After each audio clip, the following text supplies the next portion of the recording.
நம்ம சேனல்லேருந்து வீடியோ போட்டோன்னே மெசேஜ் தவறாமல் வரணும்னு நினச்சிங்கன்னா ரெட் கலரில் இருக்கிற ரெட் கலர் சப்ஸ்கிரைப் பட்டனை சப்ஸ்கிரைப் பண்ணிவிடுங்க. பக்கத்தில் ஒரு பெல் சிம்பிள் இருக்கும், அதையும் கிளிக் பண்ணிடுங்க.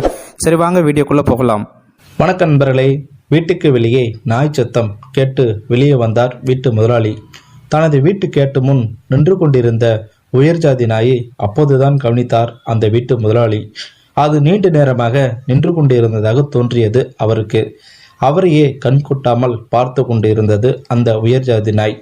சற்று வியப்பை தந்தது அந்த முதலாளிக்கு.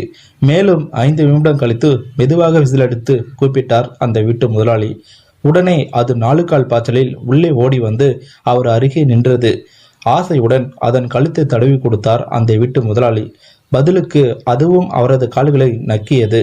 பின்னர் மாடிப்படிக்கு கீழே சென்று படுத்து 10 நிமிடத்தில் சுகமாக உறங்கி போய்விட்டது. இவருக்கோ குழப்பம். ஏதோ செல்வந்தருடைய நாய் என்பது அதன் தோற்றம், கட்டிருந்த பெல்ட், தட்டையான உடம்பு போன்றவற்றில் இருந்து புரிந்தது அந்த வீட்டு முதலாளிக்கு. இங்கே எதற்காக வந்தது என்று குழம்பி நின்றார். சற்று நேரம் யோசித்து கொண்டும் இருந்தார். சரி, பரவாயில்ல, நம்ம வீட்டுக்கு வந்து விட்டது, நன்றாக நம்ம வளர்ப்போம் என்று நினைத்து எழுந்து குளித்துவிட்டு உடைமாற்றி காலை உணவு முடித்து அலுவலகம் புறப்பட்டு செல்லும் வரை அந்த நாய் அங்கே தூங்கிக் கொண்டு இருந்தது. வேலையாளிடம் சொல்லிவிட்டு புறப்பட்டு சென்றார் அந்த வீட்டு முதலாளி. மாலை வந்து பார்க்கும்போது நாய் அங்கு இல்லை. விசாரிக்கும் போது மதியமே சென்று விட்டதாக சொன்னார் பணியாளர். மறுநாள் காலை மறுபடியும் அதே நேரம் அதே நாய் அதே போல் உள்ளே வந்து இவரிடம் சற்று உலாவிவிட்டு அதே இடத்தில் தூங்கிவிட்டு மாலை வந்து பார்க்கும்போது அந்த நாய் அங்கு இல்லை. இந்த சம்பவம் பல நாட்களாக தொடர்ந்தது. வேலையாளை விட்டு பின் தொடர்ந்தும் நாய் எங்கிருந்து வந்தது என்று கண்டுபிடிக்க முடியவில்லை.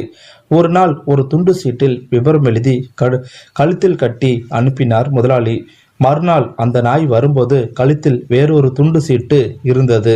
படுத்துவிட்டு உருண்டு புருண்டு சிரிப்பதை பார்த்த வேலையாளுக்கு ஒன்றுமே புரியவில்லை.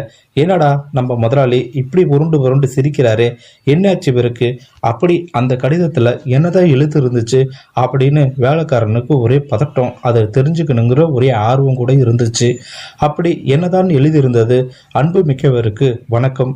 இந்த நாய் என்னுடையது தான். இது என்னுடைய மனைவியின் காட்டுக்கூச்சலால் விடிய விடிய தூங்காமல் கஷ்டப்பட்டு கொண்டு இருந்தது. சில நாட்களாகவே காலை வேளைகளில் காணாமல் போய்கொண்டு இருந்தது. தங்கள் கடிதம் மூலம் தங்கள் வீட்டில் அது நிம்மதியாக உறங்கி எழுந்து வருவதை அறிந்து கொண்டேன். தங்களது அன்பிற்கு மிக்க நன்றி ஐயா என்று எழுதியிருந்தது. பிறகு ஒரு விண்ணப்பம் என்று இருந்தது. விண்ணப்பம்: நாளை முதல் நாயுடன் நானும் வரலாமா? நானும் நன்றாக தூங்கி பல ஆண்டுகள் ஆகின்றன. இதை பார்த்தவுடன் வீட்டு முதலாளிக்கும் பயங்கரமான சிரிப்பு. ஒரே ஆனந்தத்தில் உருண்டு புரண்டு வயிறு வலிக்க சிரித்து கொண்டிருந்தார். மறுபடியும் அந்த வீட்டு வேலையாளிக்கு இந்த விஷயம் தெரிந்தவுடன் அவரும் விழுந்து புரண்டு சிரிக்க ஆரம்பித்து விட்டார். இந்த வீடியோவில் கருத்து உங்களுக்கு பிடிச்சிருந்தா கமெண்ட் பாக்ஸில் கமெண்ட் பண்ணுங்க. கூட உங்கள் ஃப்ரெண்ட்ஸுக்கு ஷேர் பண்ணுங்க. இது வரைக்கும் நம்ம சேனலை சப்ஸ்கிரைப் பண்ணாதவங்க சப்ஸ்கிரைப் பண்ணுங்க. கீழே ஒரு பெல் சிம்பிள் இருக்கும், அதுவும் கிளிக் பண்ணிருங்க. தேங்க்யூ ஃபார் வாட்சிங்.